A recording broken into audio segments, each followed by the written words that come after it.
Students, today we are going to start our chapter number 8 of class 8, that is force and pressure. Okay, let's begin our chapter from here. In class 7th में आपने पढ़ा कि कैसे objects जो है वो move करते हैं। क्या रिकॉल कर सकते हो कि हाउ वी कैन डिसाइड, कि आप सोच सकते हो कि कैसे हम डिसाइड करते हैं कि ऑब्जेक्ट जो है वो दूसरे ऑब्जेक्ट से फास्टर चल रहा है, कि एक ऑब्जेक्ट स्लो चल रहा है दूसरा फास्ट चल रहा है। कैसे जो what does the distance move by an object in a unit time, एक जो डिस्टेंस एक ऑब्जेक्ट के द्वारा कवर किया गया है एक समय के अंदर, वो क्या दर्शाता है, वो क्या दिखाता है। यू ऑल्सो नो दैट कि जो मूविंग ऑब्जेक्ट जैसे कि बॉल की तरह, जो कि मतलब आपको पता है जैसे कि एक मूविंग ऑब्जेक्ट जैसे कि आपकी बॉल होती है, जैसे वो रोल करते समय उस टाइम के बाद वो स्लो डाउन हो जाती है और अल्टीमेटली वो रुक भी जाती है। समटाइम्स वो अपनी डायरेक्शन ऑफ मोशन को भी चेंज कर देती है। मतलब हम जब कभी इस बॉल को हिट करते हैं तो वो साइड स्लाइड होकर किसी और साइड पर चली जाती है। इट इज़ ऑल्सो पॉसिबल कि जो बॉल है वो स्लो डाउन हो जाए और वो चेंज कर ले अपनी डायरेक्शन को।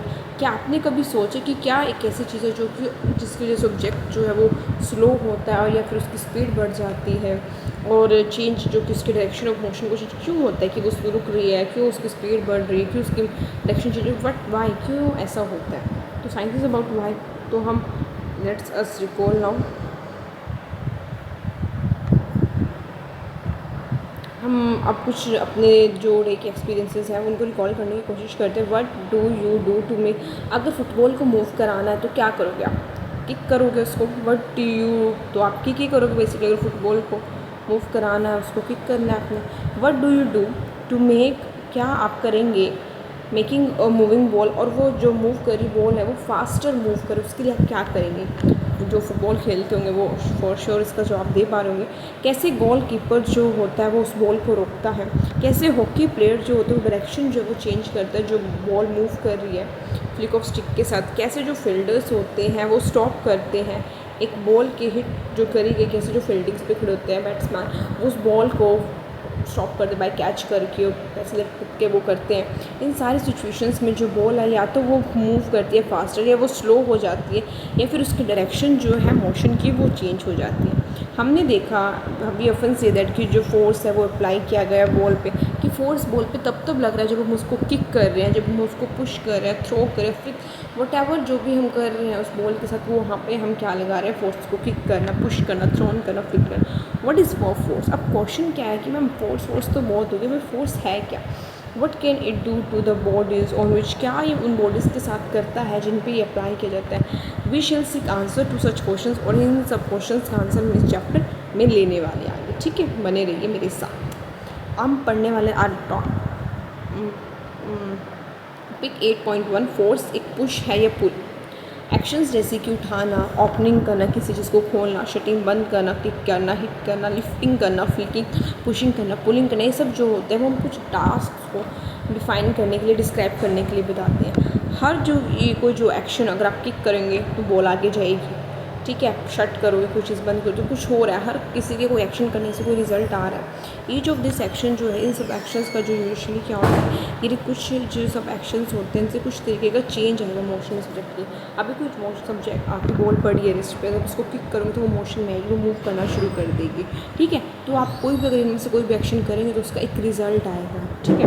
क्या इन टर्म्स को हम रिप्लेस कर सकते हैं वन और मोर टर्म्स में, क्या इन सब के लिए हम कोई कॉमन टर्म यूज़ कर सकते हैं, ठीक है या नहीं। तो लेट्स हम कोशिश करते हो फाइंड आउट करने की। एक्टिविटी 8.1 में कुछ एग्जांपल्स दिए हुए हैं फेमिलियर सिचुएशंस की जहाँ पे मोशंस है ऑब्जेक्ट्स का। तो आप और भी सिचुएशंस रख सकते हो और रिप्लेस कर सकते हो जो कि यहाँ पे दी गई है। तो हम कोशिश करते हैं आइडेंटिफाई करने के एक्शंस जिनमें पुश और पुल है। आप अपने ऑब्जर्वेशंस को रिकॉर्ड करें। मतलब ये जो सब दी जैसे पुशिंग है, उठाना, पुलिंग है, पिकिंग है, हिटिंग है, लिफ्टिंग है, लॉरिंग है, फ्लाइंग है, किकिंग है, थ्रोइंग है, शटिंग, इन सब के अलावा हमें सिर्फ ये 2 वर्ड्स यूज़ करने हैं, क्योंकि हमने यहाँ पे पढ़ा कि क्या हम इन सब एक्शंस को 1-2 वर्ड में ही डिस्क्राइब कर सकते हैं। सो हम ट्राई करेंगे कि हम इनके लिए यूज़ करें। जैसे कि एक बुक को मूव करने के लिए जो कि टेबल पे पड़ी है तो हम उसको आगे कर रहे तो पुश करेंगे, हम उसको उठा लेंगे, पुल या लिफ्ट। तो अब बताएं क्या, पर जो अगर हम पुश और पुल में से डिस्क्राइब करें तो कौन सा एक्शन उसके लिए उसके लिए पुश भी हो सकता है, पुल भी हो सकता है। अगर ओपनिंग और शटिंग और पुश और पुल, अगर आपको ओपनिंग करना है किसी को या शटिंग करना, ओपनिंग खोलने के लिए या पुलिंग और उसको बंद करना तो आप पुश कर रहे हो उसको, ठीक है। तो ये आप अपने आप करना इसको एक्टिविटीज़। क्या आपने नोटिस किया है कि जो हर कोई जो एक्शन है उसको आप ग्रुप प्लस जैसे पुल और पुश, या फिर उसको दोनों भी हम बोल सकते हैं कि हाँ इसमें पुश और पुल भी हो रहा है। क्या हम इन्फर करते हैं from this that to move an object it has to pushed होना चाहिए पुल। साइंस में जो पुश या पुल किया जा रहा है, खींचना और जो पुल करना है किसी भी ऑब्जेक्ट को, उसी को ही फोर्स करते हैं। बेसिकली पुश और पुल यहाँ पे कीवर्ड है। जो भी पुश और पुल जो किसी भी ऑब्जेक्ट होता है, अगर हमें डेफिनेशन नहीं है सिंपल वर्ड्स में कि हम क्या लिखे, हमें नहीं याद रहती हमें, तो if you use that keyword कि जो पुश और पुल है किसी भी ऑब्जेक्ट को, वो फोर्स है। किसान इस चैप्टर में से कोई भी क्वेश्चन और उसकी डेफिनेशन तो आप सिंपल लिख ही सकते हो।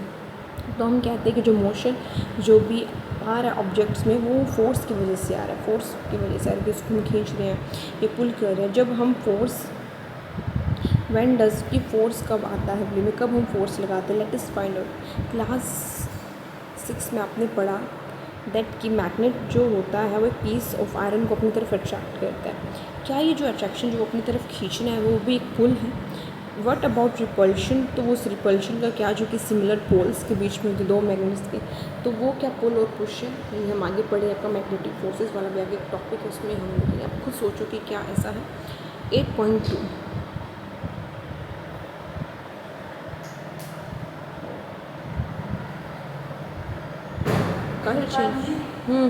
Is our next topic. Suppose एक मैन जो है एक स्टेशनरी कार के पीछे खड़ा है, तो क्या कार इस बंदे के पीछे खड़े होने से खुद ब खुद चल पड़ेगी? नहीं चलेगी। सपोज़ कि जो मैन है उस कार को पुश करता है, तो वो पुश करना तो क्या मैंने पुश और पुल बताया कि वो फोर्स है, तो वो फोर्स लगा रहा है उस कार पे, तो जो कार है शायद वो मूव करना शुरू कर दे। ठीक, एक मैन जो है वो फिगर ए में दिखाया कि वो कार के पीछे खड़ा है, वो स्टेशन खड़ा है, उसको पुश नहीं करना, पुल करे, कुछ नहीं। फिगर 8.2 में दिखाया कि जो मैन एक कार जो है एक मैन के द्वारा पुश करी जा रही है, डायरेक्शन जो है अप्लाइड फोर्स की, जो कार है उस डायरेक्शन में मूव करना शुरू करे, जिस डायरेक्शन में वो मैन उसको पुश करे, जिस डायरेक्शन उसको धकेल रहा है। देखिए कि जो मैन है वो पुश कर रहा है कार को, एंड देखिए ताकि वो मूव करे। क्यों पुश करे? जिसमें बंदा खड़ा है, बहुत बार हमारी कार के साथ देखे तो वो नहीं चलती, वो स्टॉप हो जाती है, तो हम किसी एक को कहते हैं कि जिस तुम उसको धक्का दो, तो जिस डायरेक्शन में उसको धक्का देता है वो उस डायरेक्शन में मूव करना शुरू कर देती है। Figure 8.3 A, who is pushing home, कि कौन किसको पुश कर रहा है। 8.3 शो कर रहा है 3 सिचुएशंस जो जिससे आप सबने एक बचपन में गेम खेली होगी, रिंगर और this. Can you decide who is pulling, कौन किसको पुल कर रहा है, कौन किसको पुश कर रहा है इस केसेस में। फिगर 8.3 ए में दोनों ही जो गर्ल्स हैं वो एक दूसरे को पुश कर रही हैं, वाइल जो पेयर ऑफ गर्ल्स है फिगर 8.3 बी में वो कोशिश करेंगे एक दूसरे को अपनी तरफ पुल करने की। सिमिलरली जो काउ है एंड जो मैन है फिगर 8.3 सी में वो दिख रहा है कि जो वो मैन है वो काउ को अपनी तरफ खींच रहा है कि आगे आओ।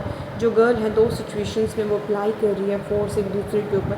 ये भी ट्रू है मैन के लिए भी काउ के लिए भी, ठीक है। तो हर जगह फोर्स लग रहा है, उसको अपनी तरफ पुल करने की कोशिश करे, वो पुल पुश का गर्ल्स को तो दोनों पुल और पुश के एग्जाम्पल। इस एग्जाम्पल से हम कह सकते हैं कि एटलीस्ट 2 ऑब्जेक्ट्स का होना जरूरी है। अगर एक ही बंदा है ना, तो अगर मैं अकेली खड़ी हूँ, मेरे पास कोई ऑब्जेक्ट नहीं, तो क्या मैं किसी पुल पुश कर सकती हूँ? नहीं कर सकती। मेरे पास कोई ऑब्जेक्ट होना चाहिए किसी भी पुल और पुश करने के लिए। फ्रॉम इस एग्जाम्पल से हमें कह सकते हैं कि एटलीस्ट 2 ऑब्जेक्ट्स का होना ज़रूरी है कि वो इंटरेक्ट करे और फोर्स की वो फोर्स हो।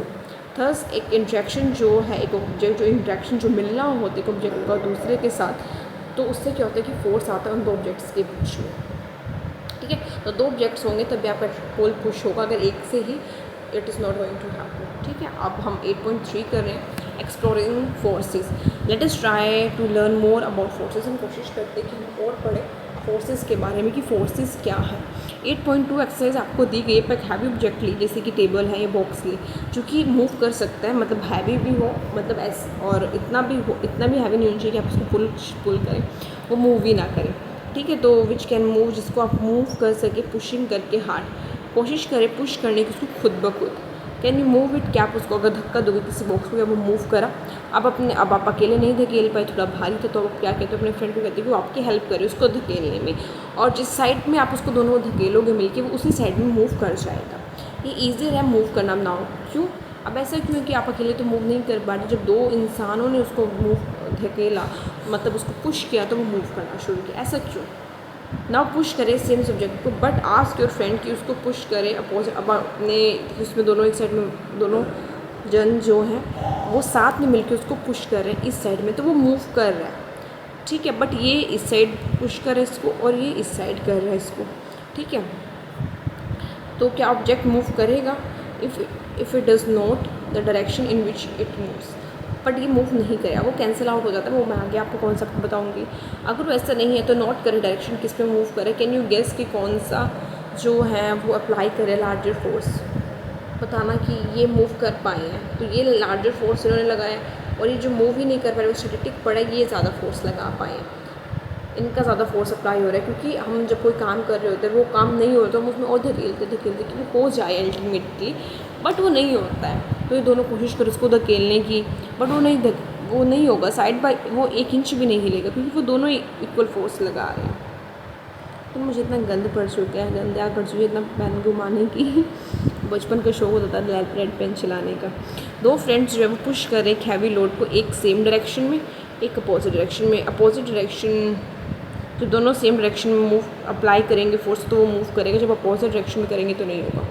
क्या आपने देखा एक गेम होती है टग ऑफ वॉर की, इस गेम में जो 2 टीम्स होती है वो एक पुल करती हैं, एक रोप होता है उसको अपोजिट डायरेक्शंस में। जो मेंबर होते हैं दोनों टीम्स के वो कोशिश करते हैं कि वो पुल करे, रोप को अपनी तरफ खींच ले और दूसरी वाली को हरा दे। सम टाइम ये जो रोप होती है वो मूव नहीं करती, हम दोनों एक साइड से लगा रहे हैं बट नहीं होता है। It is not similar to the situation, but ये जो इस तरह की सिचुएशन है इसके सिमिलर नहीं है कि इसमें तो बिल्कुल भी नहीं हिला, बट आप देखते हो टग ऑफ वॉर में तो अल्टीमेटली कोई विनर होता है। तो इस जैसी सिचुएशन नहीं है। जो टीम जो कि ज़्यादा ज़ोर से पुल करती है, जब मतलब जो ज़्यादा लार्जर फोर्स लगा रही है, वो फाइनली गेम जीत जाएगी। जिसने ज़्यादा ज़ोर से खींचा वो जीत जाएगी और इधर से उसकी साइड आ जाती है। तो उस जैसी सिचुएशन नहीं है। ये जो एग्जांपल्स है वो हमें नेचर ऑफ फोर्स के बारे में बताते हैं। क्या बताते हैं कि नेचर क्या है फोर्स का। जो फोर्स अप्लाई किया गया एक ऑब्जेक्ट के ऊपर सेम डायरेक्शन में ऐड टू वन अनदर। आप रिकॉल करो कि क्या होगा जब आप और आपके फ्रेंड्स जो है एक हैवी बॉक्स को सेम डायरेक्शन में पुश करेंगे तो वो मूव कर जाएगा 8.2 में। अगर फोर्सेस जो वो अपोजिट डायरेक्शन में होंगे किसी ऑब्जेक्ट पे, तो जो नेट फोर्स उस पर एक्ट कर रहा है ऑन इट वो मतलब जो दोनों मैं भी इधर से धकेल रही हूँ वो भी इधर से धकेल रहा है, बट वो ऑब्जेक्ट तो मूव हो नहीं रहा। तो जो डिफरेंस है इन फोर्सेस के बीच में, जो नेट फोर्स एक्ट कर रहा है उस पर, वो डिफरेंस है 2 फोर्सेस के बीच में। क्या आपने ऑब्जर्व किया एक्टिविटी 8.2 में जब दोनों ही जो है पुश कर रहे हो हैवी बॉक्स को अपोजिट डायरेक्शन से। तो जो फोर्सेस है वो अप्लाइड यहाँ से कर रहे थे। अगर 2 फोर्सेस जो है वो अपोजिट डायरेक्शन में एक्ट करते हैं एक ऑब्जेक्ट पे, तो जो नेट फोर्स एक्टिंग कर रहा है उस पर वो क्या है, डिफरेंस है उन 2 फोर्सेस के बीच। ठीक है, तो वट आपने एक्टिविटी 8.2 में क्या देखा कि जब दोनों ही पुश कर रहे हैं हैवी बॉक्स को अपोजिट डायरेक्शन में, क्या हुआ, वो मूव नहीं करा। आप अब याद करें जो टग ऑफ वॉर होती है, जब 2 टीम्स इक्वली जोर लगा रही होती है कि दूसरे को हरा ले अपनी तरफ खींच ले, तो जो रोप होते हैं वो किसी डायरेक्शन में मूव नहीं करती। तो हमने देखा कि जो फोर्स है वो लार्जर भी हो सकता है, ज़्यादा दम भी लगा सकते हैं, स्मॉलर भी ला सकते हैं, मतलब दूसरे कंपैरिजन में, और इक्वल भी हो सकता है। जो स्ट्रेंथ होती है फोर्स की उसको हम मैग्नीट्यूड से एक्सप्लेन करते हैं। जो स्ट्रेंथ है किसी भी ऑब्जेक्ट वो मैग्नीट्यूड से, मैग्नीट्यूड कैसे, जैसे किल जैसे कि मिनट यार ये ना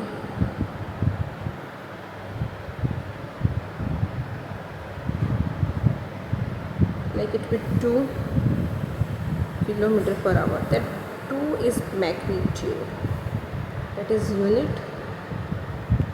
तो ये मैग्नीट्यूड से पता चलता। हमने स्पेसिफाई किया कि डायरेक्शन, हम भी ऑल्सो स्पेसिफाई द डायरेक्शन कि किस डायरेक्शन में फोर्स एक्ट कर रहा है। ऑल्सो जो डायरेक्शन होती है, जो मैग्नीट्यूड होता है अप्लाइड फोर्सेस का, उससे चेंजेस भी आते हैं। डज इट मीन कि जो नेट फोर्सेस होती है किसी भी की, जो आप फोर्स किसी भी ऑब्जेक्ट पे लगा रहे हो वो 0 है अगर दोनों ही फोर्सेस जो हैं वो अपोजिट डायरेक्शन में लगा रहे हैं, जैसे कि दोनों अपोजिट डायरेक्शन में फोर्स लगा रहे हैं, तो क्या इनका नेट फोर्स 0 हो सकता है?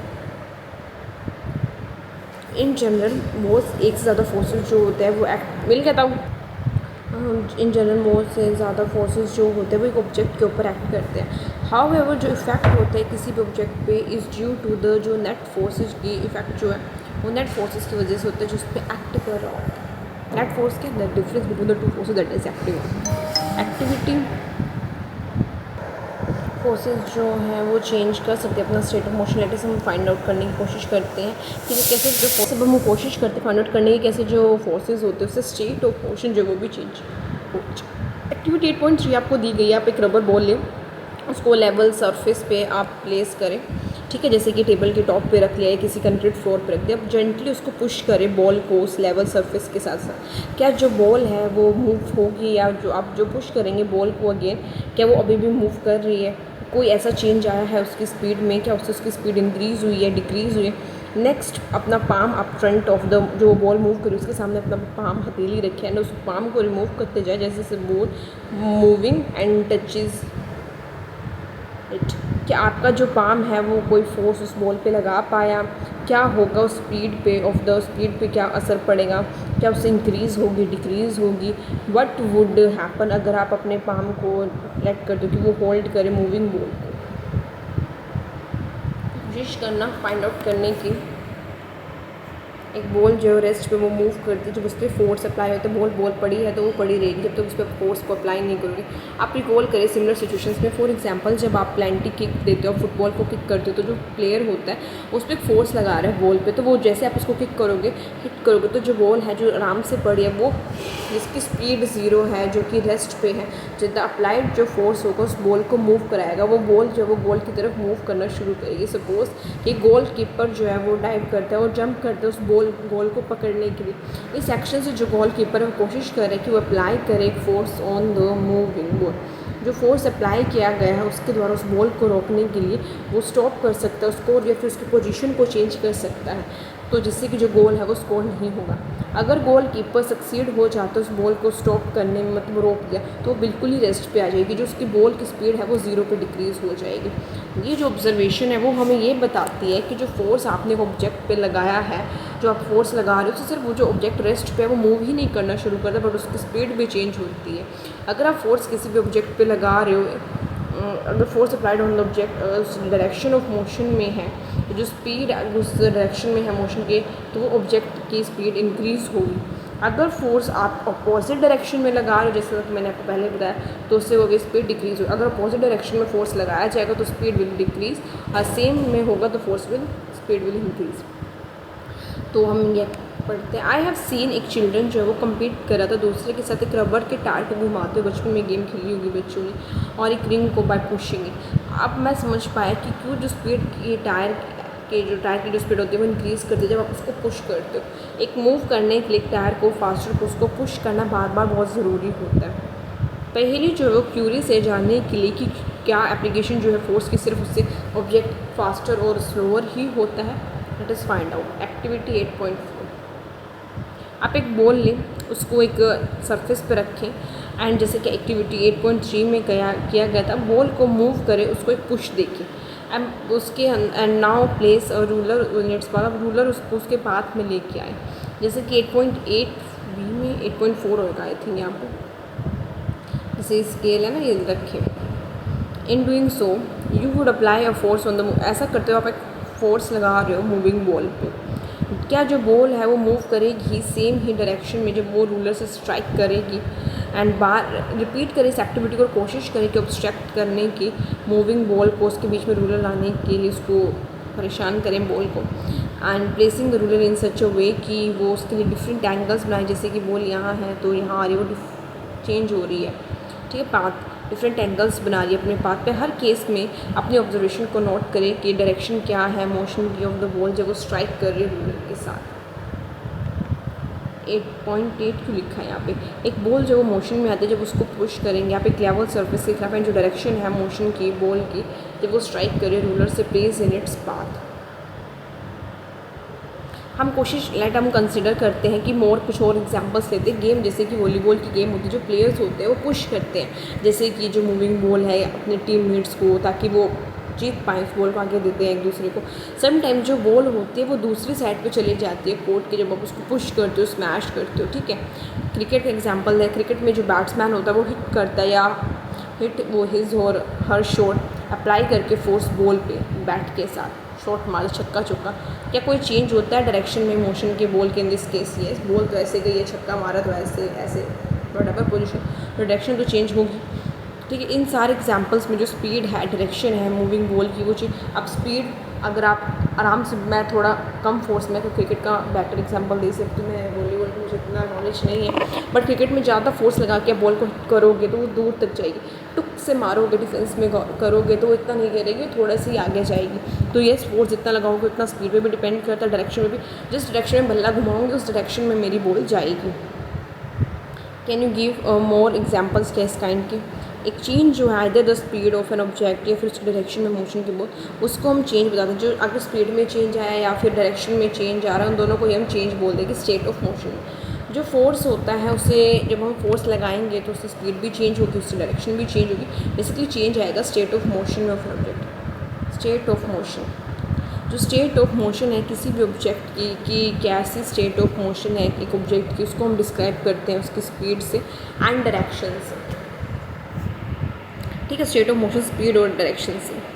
जो स्टेट है रेस्ट की is consider to be the, अगर बॉल रेस्ट पे पड़ी तो वो उसको हम बोलेंगे जीरो स्पीड की है, क्योंकि वो बिल्कुल ही पड़ी। और अगर ऑब्जेक्ट जो है रेस्ट पे है या मोशन पे तो बहुत दोनों ही स्टेट्स ऑफ मोशन है। डज इट मीन कि जो एप्लीकेशन है फोर्स की वुड ऑलवेज, क्या अगर हम हमेशा फोर्स लगा रहे हैं तो हमेशा कोई ना कोई चेंज आएगा ही इन द स्टेट, मतलब स्टेट ऑफ मोशन में ऑब्जेक्ट, मतलब स्पीड में और डायरेक्शन में। Late us find out. हमारे कॉमन एक्सपीरियंस में बहुत मैनी टाइम एक एप्लीकेशन जो है फोर्स की उससे कोई चेंज नहीं आता state of motion. State of motion मतलब स्पीड में और डायरेक्शन। फॉर एग्जाम्पल अगर एक हैवी बॉक्स है, आप उसको धकेल रहे हो, एक घंटा से उससे मूव ही नहीं हुआ यार वो, एंड जबकि आप अपना मैक्सिमम फोर्स लगा पा रहे हो, that can you exert again, that you can exert again. कोई भी एफर्ट जो है फोर्स का वो ऑब्जर्व नहीं होगा। जब आप भारी सी, अगर आप वॉल को पुश करने की कोशिश करो, आप तो पूरा दम लगा रहे हो कि वो वॉल दीवार हिलेगी नहीं हिलेगी, तो ज़रूरी नहीं कि आप फोर्स लगा रहे हो तो स्टेट ऑफ मोशन चेंज हो, मतलब उसकी स्पीड से भागने लग जाएगी बॉल या डायरेक्शन चेंज होगी, नहीं, ज़रूरी नहीं। ठीक है, दैट इज़ 8.5। फोर्स से आपकी शेप चेंज हो सकती है एक ऑब्जेक्ट की।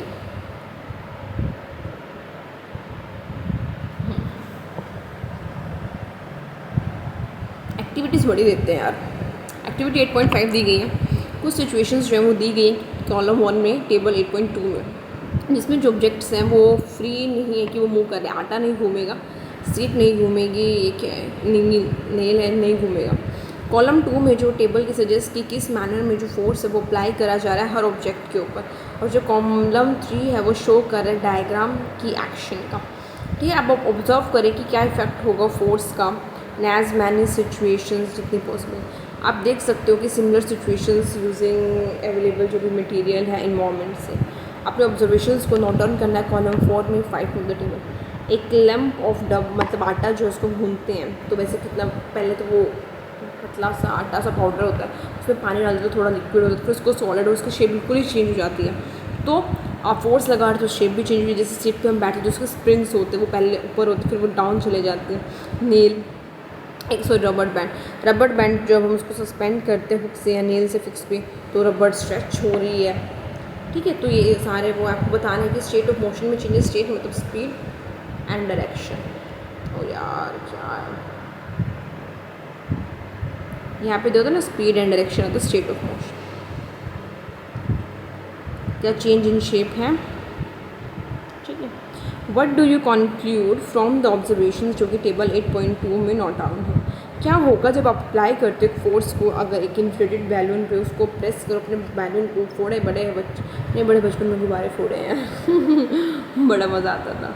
तो आप अप्लाई करें एक फोर्स ऑन इन्फ्लेटेड बैलून पे, उसको प्रेस करें अपने पाम्स के बीच में, क्या हैपन्स टू द शेप, जो शेप है बॉल की of dough when it is roll to make a chapati. ठीक है, जब हम चपाती बनते तो शेप चेंज होती है, वो सर्कुल बन जाती है। जब क्या होगा जब आप प्रेस करते हैं रबर बॉल को, जब वो प्लेस्ड है टेबल पे। इन सारे एग्जांपल्स पे आप देखते हो एप्लीकेशन की फोर्स से कैसे ऑब्जेक्ट से, जब फोर्स आप किसी ऑब्जेक्ट लगा रहे हो तो कैसे उसकी शेप चेंज हो रही है, शेप में कैसे।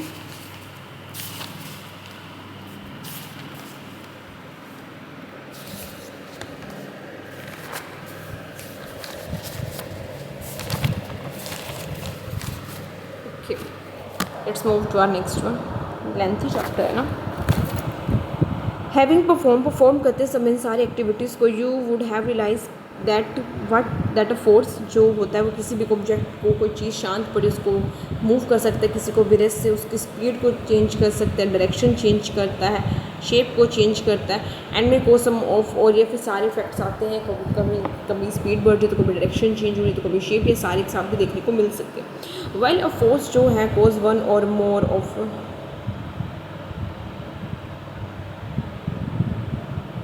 वेट अ सेकंड, वाइल जो फोर्स होते हैं उससे वन और मोर ऑफ दिस इफेक्ट्स भी आते हैं। ये इंपॉर्टेंट है रिमेंबर करना कि none of this action can take place, कोई भी एक्शन इनमें से नहीं हो सकता अगर स्पीड चेंज नहीं हो सकती, डायरेक्शन चेंज नहीं हो सकती, शेप चेंज नहीं हो सकती, जब तक आप फोर्स ना करें। तो जो ऑब्जेक्ट है वो मूव नहीं करता अपने आप, वो अपनी स्पीड अपने आप चेंज नहीं करता, वो अपने डायरेक्शन खुद चेंज नहीं कर सकता, वो अपनी शेप खुद चेंज नहीं कर सकता। इन सब के लिए फोर्स अप्लाई करना बहुत ज़रूरी है।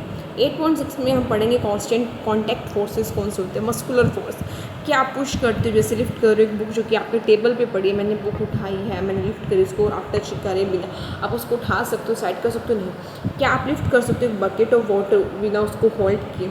जनरली अप्लाई करने के लिए फोर्स को किसी भी ऑब्जेक्ट पे लगाना है तो आपकी बॉडी को उस ऑब्जेक्ट के कॉन्टैक्ट में आना पड़ेगा, ठीक है, उसको टच करना पड़ेगा ह्यूमन को, बॉडी को। तो कॉन्टैक्ट में also be with the help of stick, चाहे वो ज़रूरी नहीं है अपने हैंड से स्टिक के मदद से मैं किसी चीज़ को उठाने की कोशिश कर रही हूँ, या पीस ऑफ रॉप से। जब हम पुश करते हैं किसी भी ऑब्जेक्ट को, जैसे एक स्कूल बैग को, लाइफ लिफ्ट अ बकेट करते हैं वाटर की, वेयर डज द फोर्स, तो ये फोर्स कहाँ से आता है? ये फोर्स जो होता है वो आपके मसल्स में जो अंदर एक्शन हो रहा है उसकी वजह से होता है। कॉन्ट्रैक्ट एंड एक्सपैंड जब होते हैं मसल्स तो उसकी वजह से ये सब हो, ठीक है। जो फोर्स रिजल्टिंग ड्यू टू जो एक्शंस की वजह से मसल के, उसको हम मस्कुलर फोर्स कहते हैं। जो ये फोर्स जो कि हो एक्शन की वजह से मसल, जिसको मस्कुलर फोर्स कहते हैं।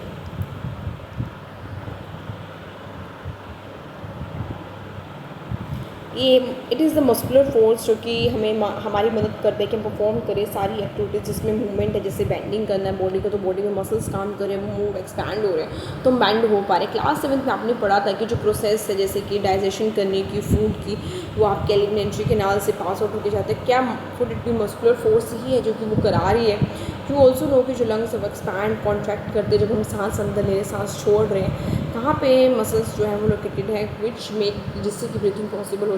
कैन यू लिस्ट कुछ आप और एग्जांपल्स दे सकते हो फोर्स के जो कि आप मसल्स के द्वारा आपकी बॉडी में लगाए? एग्जांपल्स आप लिखें, फाइंड आउट करें, खुद नहीं पता चलता तो गूगल आउट करें, बट डोंट फील शाई कि आंसर्स को फिगर आउट करें ज़रूर। कुछ चीज़ें आप सर्च करके ढूंढ के लिखते हो वो आपको लाइफ लॉन्ग याद रहती है। एनिमल्स जो होते हैं वो भी मस्कुलर फोर्स का यूज़ करते हैं, जैसे कि फिजिकल एक्टिविटीज़ को कैरी आउट करने में, बाकी टास्क जो वो करते हैं। एनिमल जैसे कि बुलॉक्स हैं, हॉर्सेस हैं, डंकी है, कैमल्स हैं, सॉरी, वो यूज़ होते हैं बहुत सारे टास्क को परफॉर्म करने के लिए, हमारे लिए कितना काम करते हैं चांद, ठीक है। जो रूलरीज हैं उनको अच्छे से पता होगा, परफॉर्म करने में इन टास्क को वो मस्कुलर फोर्स का यूज़ करते हैं। जो 8.9 में मस्कुलर फोर्स जो है एनिमल्स को वो यूज़ हो रहा है कैरी करने के लिए, कितना भार उठा रहे हैं। सिंस जो मस्कुलर फोर्स है वो अप्लाई होता है तभी जब हम कांटेक्ट में आते हैं किसी ऑब्जेक्ट के, तो ये कांटेक्ट फोर्स है ना।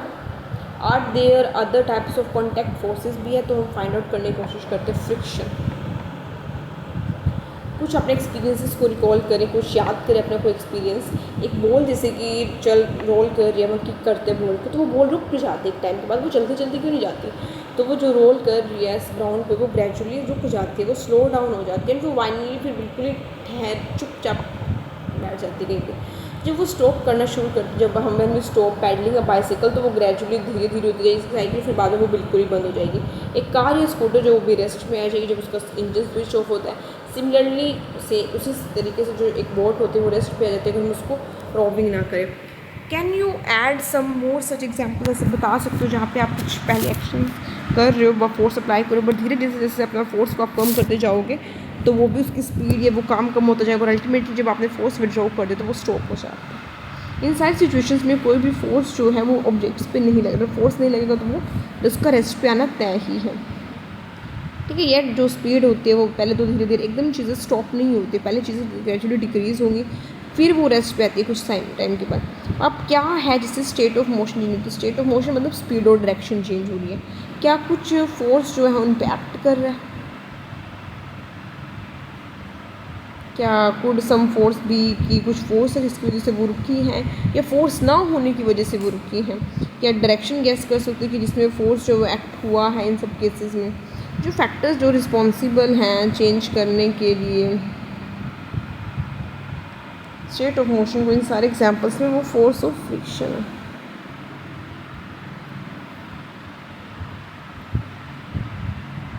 जो रिस्पॉन्सिबल हैं जिससे कि जो मोशन की स्पीड चेंज हो रही है, मतलब स्पीड और डायरेक्शन चेंज हो रही है कि स्पीड स्लो हो गई, फिर एकदम स्टॉप भी हो गई, ठीक है। ऑब्जेक्ट्स के सारे एग्जांपल्स में वो फ्रिक्शन है। वो फ्रिक्शन क्या है मैम? ये फोर्स ऑफ फ्रिक्शन जो होता है वो दो surface of the ball, friction दो ऑब्जेक्ट्स के बीच में होता है।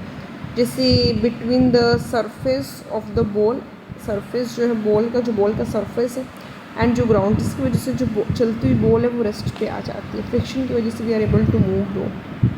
सिमिलरली जो फ्रिक्शन है वाटर के बीच में एंड बोट के बीच में, जो फ्रिक्शन है उसकी वजह से जो बोट होती है वो वो चलनी बंद हो जाती है। जो फोर्स ऑफ फ्रिक्शन है वो सब एक्ट करता है। फोर्स ऑफ फ्रिक्शन वो सारे मूविंग ऑब्जेक्ट्स पे एक्ट करता है एंड उसकी डायरेक्शन हमेशा अपोजिट होती है to the direction of motion.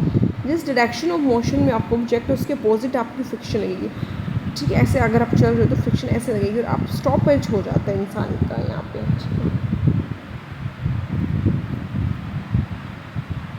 ठीक है। तो सारे मूविंग ऑब्जेक्ट्स पे एमसीक्यू बन सकते हैं। इज़ ट्रू कि that on all the moving objects friction apply? Yes, सारे मूविंग ऑब्जेक्ट्स पे फ्रिक्शन अप्लाई करती है। फ्रिक्शन की डायरेक्शन क्या होती है? फ्रिक्शन की डायरेक्शन क्या होती है? What is the direction of friction? It is opposite to the direction of motion. Since जो फोर्स है फ्रिक्शन का वो अराइज, फ्रिक्शन कब आती है? जब कॉन्टैक्ट होता है दो सरफेस के बीच में, से हम चल रहे, when we are walking on the surface, तो जैसे हमारे जो शूज़ होते हैं और जो फ्लोर है वो आपस में कॉन्टैक्ट में आ रहा है, लड़ाई चल रही है, मतलब एक तरीके से, है ना। तो हम चल पा रहे हैं, तो उस तरीके से फ्रिक्शन दो ऑब्जेक्ट्स के बीच में आती है। आपने पढ़ा होगा इसके बारे में चैप्टर 9 में। आगे फर्दर क्लासेस में आप इसको डिटेल में पढ़ेंगे। You may be wondering whether it is essential की एजेंट फॉर द एजेंट जो अप्लाई कर रहा है फोर्स को on an object to be वो ऑलवेज कॉन्टैक्ट में ही, कॉन्टैक्ट होना ज़रूरी है। Let us find out. Non contact forces भी, आप एक पेयर लें बार मैग्नेट्स का, ठीक है, and longer side of one of the magnet over 3। अब जो लंबी साइड जो है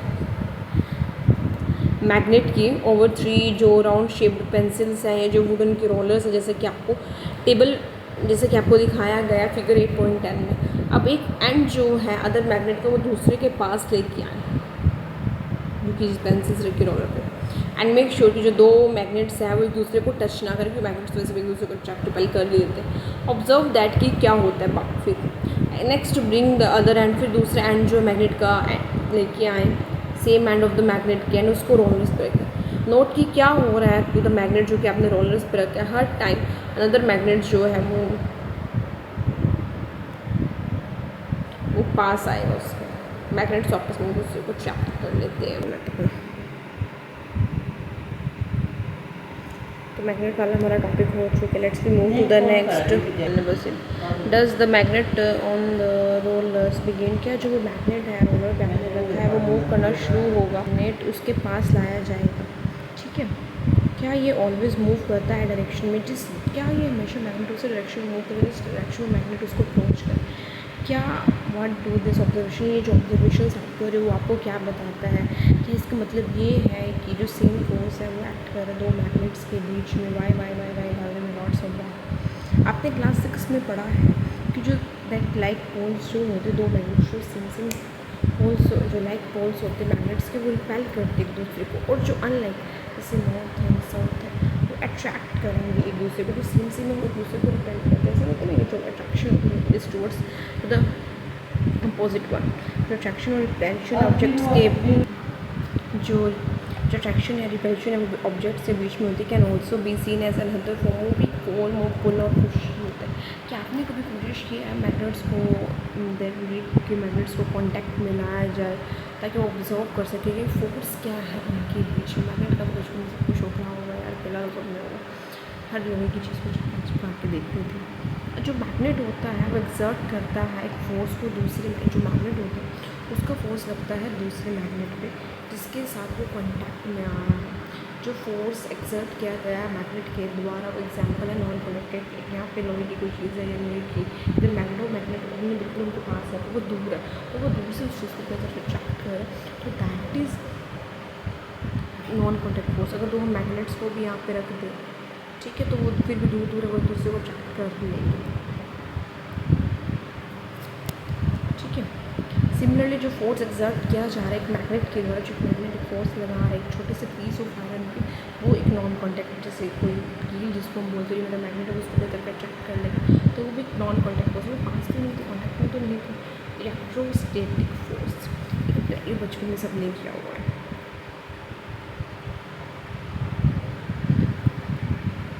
एक प्लास्टिक की स्टोन है, उसको आप नियरली 2 इक्वल पीसेस में कट करते हैं, ठीक है।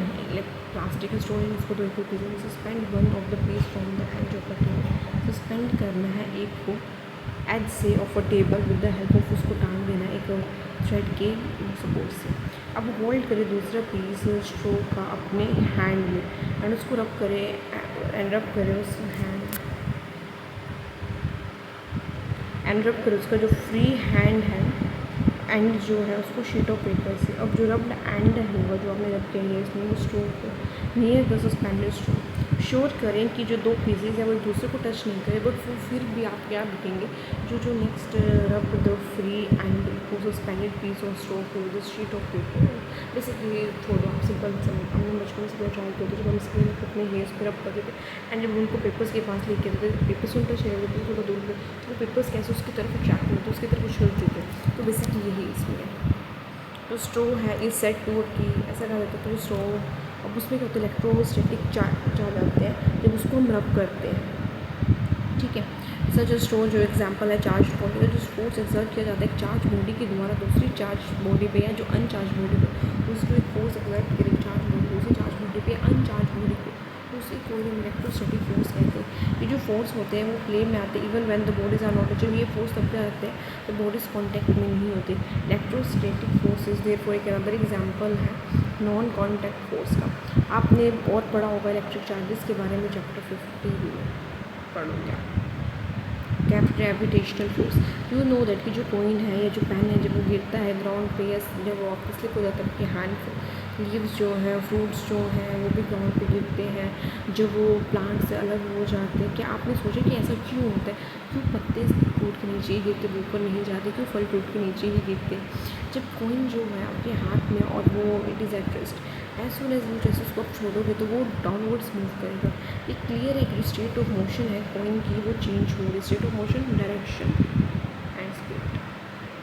बार बार ये चीज़ें याद दिलानी पूछे जाते हैं 2 मार्क्स में क्वेश्चन। क्या ये हैपन होगा जब उस पर कोई फोर्स ना लगे तब भी?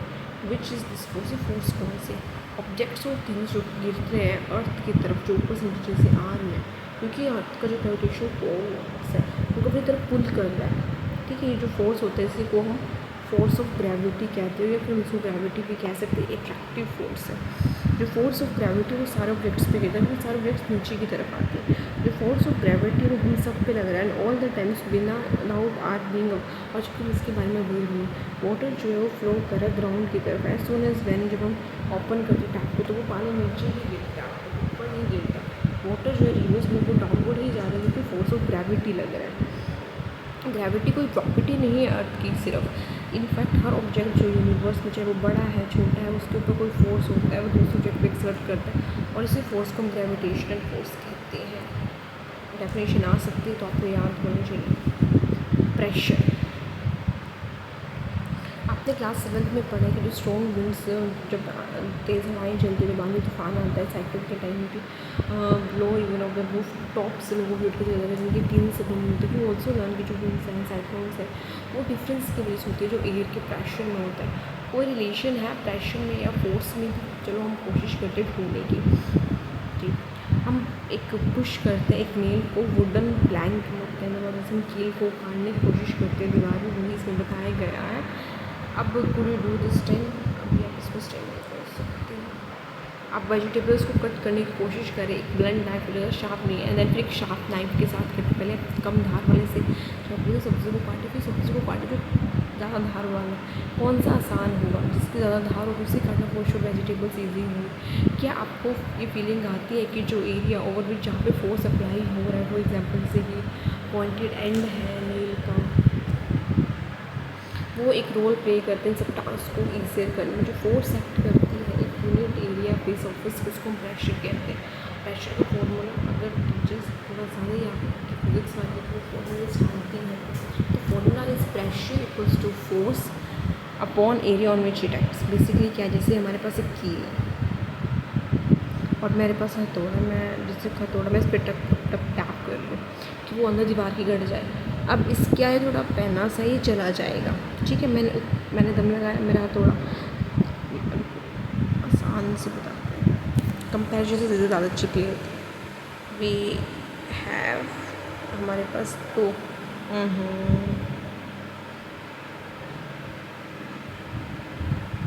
हमारे पास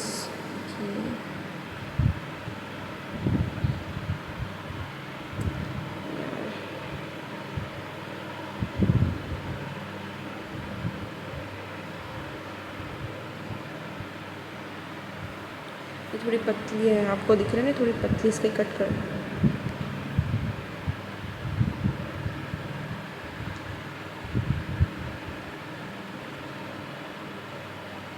हाँ सही है। अब मेरे पास एक हथौड़ा है,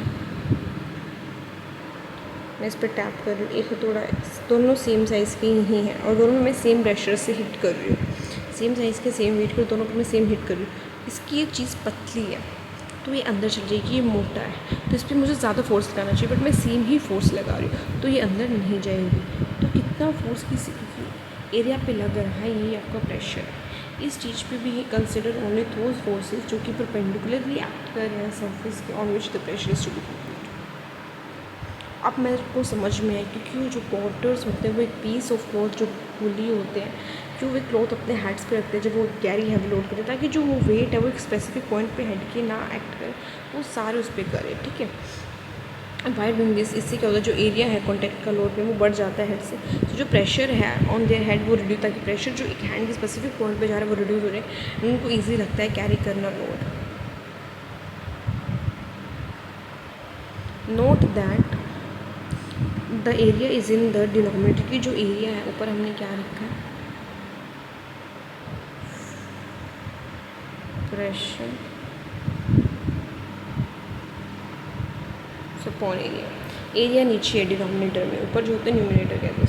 सो तो स्मॉलर जितना अब एरिया जो अगर कम होगा तो लार्जर हमें प्रेशर लगाना पड़ेगा सरफेस पे, सेम एरिया कम है तो हमें प्रेशर ज़्यादा लगाना पड़ेगा सरफेस पे, जो कि सेम फोर्स के साथ। The area of the pointed end of the nail जो वो बहुत कम है देन उसके हेड से कंपेरिजन में देखा जाए तो जो नेल होती है वो पतला सा होता है नीचे से, जैसे नेल है ये तो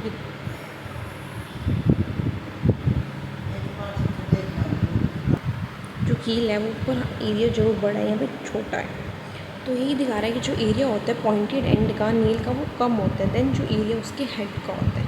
तो जो सेम फोर्स वो प्रोड्यूस करेगी प्रेशर, इतना तो प्रेशर जो प्रोड्यूस कर देगी जो कि पॉइंटेड एंड है नेल का वो वुडन प्लैंक के अंदर चला जाए। कैन यू एक्सप्लेन कि क्यों शोल्डर बैग्स जो होते हैं उनको हम वाइडेड ब्रॉड स्ट्रैप्स दी जाती है, पतली स्ट्रैप्स क्यों नहीं दी जाती?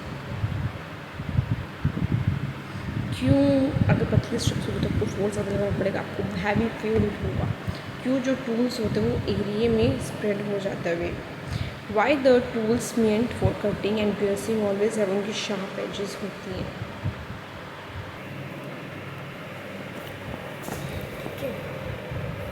प्रेशर एक्सर्टेड बाय जो कि लिक्विड्स के द्वारा बेसिकली क्यों ब्रॉड स्ट्रैप्स होता है ताकि हम रिड्यूस कर सकें प्रेशर, और नाइफ्स का क्यों हम आशा पर जा सकते ताकि हमें इंक्रीज़ कर सकें प्रेशर्स। दो लिक्विड्स जो हैं गैसेस जो है वो भी एक्सर्ट करते हैं प्रेशर, क्या ये डिपेंड करता है ऑन द एरिया ऑन विच उस पर फोर्स एक्ट्स कर रहा है, तो हम फाइंड आउट करने की कोशिश करते हैं। प्रेशर जो एक्सर्ट किया जाता है लिक्विड्स के द्वारा गैस के द्वारा, एक आप ट्रांसपेरेंट ग्लास ट्यूब लें या प्लास्टिक की कोई पाइप लें, जो लेंथ है पाइप की ट्यूब की वो 25 सेंटीमीटर तक होनी चाहिए, डायमीटर 5 से 7.5 सेंटीमीटर। ऑल्सो पतली पीस ले, पतली सी शीट का गुड क्वालिटी की रबड़ का, एंड से जो रबड़ का बैलून है अब स्ट्रेच करें उस रबड़ शीट को, उस जो रबड़ की जो शीट है उसको अब स्ट्रेच करना है, जैसे कि ये नीचे है, टाइटली ओवर वन एंड जो है पाइप को होल्ड करें, पाइप को मिडल से होल्ड करें एंड उसको वर्टिकल पोजीशन में रखिए, ठीक है। और अपने किसी फ्रेंड को कहें कि उसके अंदर कुछ पानी डाल दें। डस्ट जो रबर है वो ब्रज वो क्या फूला, note also the height of the water, अब नोट करें कि जो वाटर की हाइट कितने वाटर कॉलम की इन द पाइप, कुछ और थोड़ा पानी और डाल दें। ऑब्जर्व करें अगेन जो ब्लड आया है रबर शीट में एंड हाइट देके वाटर कॉलम के अंदर पाइप। रिपीट करें इस प्रोसेस को कुछ और बार, ठीक है। आप रिलेशन देख पाएंगे कि अमाउंट जो है ब्लश, अगर देखो पहले मैं सिंपल भाषा में बता रही हूँ, आपको खुद रीड आउट कर लेना। ऐसे पाइप है, उसके अंदर हमने पहले में पाना ही जो अपने हैंड से नीचे रखा तो वो बैलून इतना नहीं फूला। जब हमने पानी हैंड से ऊपर रखा तो वो बैलून ज़्यादा फूला, ठीक है। प्रेशर जो एक्सर्ट किया गया वाटर के द्वारा एट द बॉटम इस ऑफ द कंटेनर वो डिपेंड करता है कि जो प्रेशर कितना आपका कंटेनर लगाएगा, आप बैलून के ऊपर कितना बैलून फूलेगा, वो डिपेंड करता है कि इस हाइट तक पानी आप उस पाइप में भर रहे हो। एक्टिविटी 8.9 की बात करें, एक प्लास्टिक की बोतल है, डिस्कार्ड विद वाटर या सॉफ्ट ड्रिंक की बोतल, उसके अंदर एक सिलेंड्रिकल ग्लास ट्यूब लगा दें कुछ सेंटीमीटर लॉन्ग इट्स बॉटम में एशन। You can do so by slightly heat करके एक एंड से glass tube can quickly insert. Basically bottle है, इसके अंदर आपने पानी डाला, साइड में बैलून लगा दिया। बेसिकली पता चला कि बॉटल सिर्फ प्रेशर डाउनवर्ड नहीं लगाती, प्रेशर साइड में भी लग रहा है।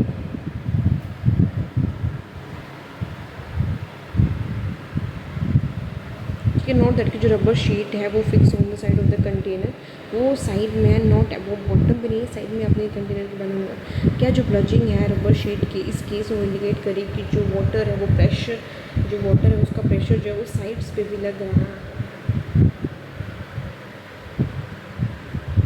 एक्टिविटी 8.10, एक एम्प्टी प्लास्टिक, खाली प्लास्टिक की बोतल है या सिलेंड्रिकल कंटेनर है, तो आप यूज़ कर सकते हो टिन की कैन या प्लास्टिक बोतल या dry.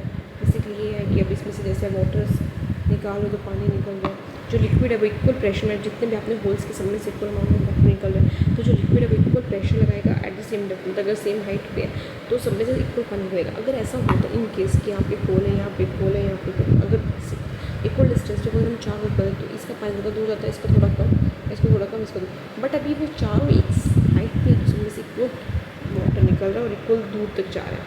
Can you now say that जो लिक्विड्स है वो प्रेशर लगा रहे हैं on the holes of the yes. क्या जो ग्लास है वो भी एक्सर्ट करे pressure, do they also exert pressure holes of the container is for. I have seen fountains जो होते हैं वाटर्स के, जो लीकिंग जॉइंट से आ रहे होते हैं holes in pipes, it is not due to pressure exert by the water on. Yes, when you inflate एक balloon why do you have to, अपने माउथ को क्यों बंद करके हमारा वाटर उसके अंदर व्हाट हैपन्स अगर आप अपना माउथ ओपन कर ले and inflated balloon, suppose you have a balloon जिसके अंदर होल्स है, तो क्या आप उसको फुला पाएंगे? नहीं फुला पाएंगे। नॉट वाई, तो ऐसा क्यों? कैन वी से दैट कि जो एयर है वो एक्सर्ट करिए प्रेशर सारे डायरेक्शंस में। Yes, atmospheric pressure, you know that कि there is air all around, कि हमारे आसपास हवा है। ये जो एनवलप ऑफ एयर है, जो हवा से बड़ा पानी है, इसको एटमॉस्फेयर कहते हैं। एटमॉस्फेरिक जो एयर है वो बहुत किलोमीटर्स तक है हमारे सरफेस ऑफ अर्थ से।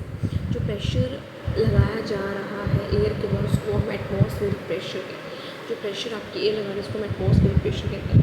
हमें पता है कि जो प्रेशर है वो क्या होता है, force per unit area. Pressure we know equals to F upon A. ठीक है, हमें पता है जो प्रेशर है वो फोर्स है पर यूनिट एरिया। अगर हम इमेजिन करें कि जो एक यूनिट एरिया है and a very long cylinder जो है स्टैंडिंग ऑन इट, वो उसमें हवा बढ़ती रहे, जो फोर्स ऑफ ग्रेविटी है on the air in the cylinder वो एटमॉस्फेरिक प्रेशर ही होगा।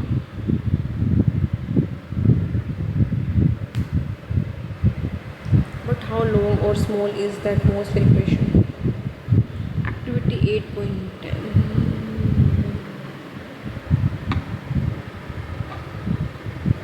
It look likes a quality rubber sucker है, जो आपने देखा अगर इस बार पे चिपक जाए तो इसको उतारना कितना मुश्किल हो जाता है। It look like small rubber cup है, इसको आप हार्डली तरीके से लगाए एक स्मूथ प्लेन सर्फेस पे, ये स्टिक हो जाएगा। क्या ये स्टिक हुआ सर्फेस पे अब इसको पुल करने की कोशिश करें कि आप इसको निकाल पाएंगे? निकाल नहीं पाएंगे, बहुत मुश्किल से वो निकलता है अगर एक बार दीवार पर चिपक जाए। Rubber sucker pressed on a surface, जब आप प्रेस करते हो सकर को तो बहुत सारी जो एयर होती है बिटवीन कप में एंड सर्फेस में वो उसमें ऐसे बहुत छोटा सा एयर होती है, अंदर प्रेशर मिनिमम होता है, बट बाहर जो प्रेशर है वो इसमें एयर का हट उससे लग रहा है। जो सर्कल होता है वो स्टिक हो जाता है सरफेस पे, वो जो प्रेशर है एटमॉस्फेयर का उस पर एक्ट करा है। अब सर्कल को पुल करने के लिए सर्फेस से जो अप्लाइड फोर्स है वो लार्ज इनफ होनी चाहिए, जो फोर्स लगा रहा है वो इतना होना चाहिए कि जो एटमॉस्फेरिक प्रेशर उससे ज़्यादा हो जाए। ये जो एक्टिविटी वो आपको आइडिया देती है कि कैसे जो मैग्नीट्यूड है एटमॉस्फेरिक प्रेशर का। In fact it would be not possible किसी भी ह्यूमन बीइंग के लिए कि वो सर्कल को निकाल सके ऑफ द सरफेस अगर कोई एयर ना हो।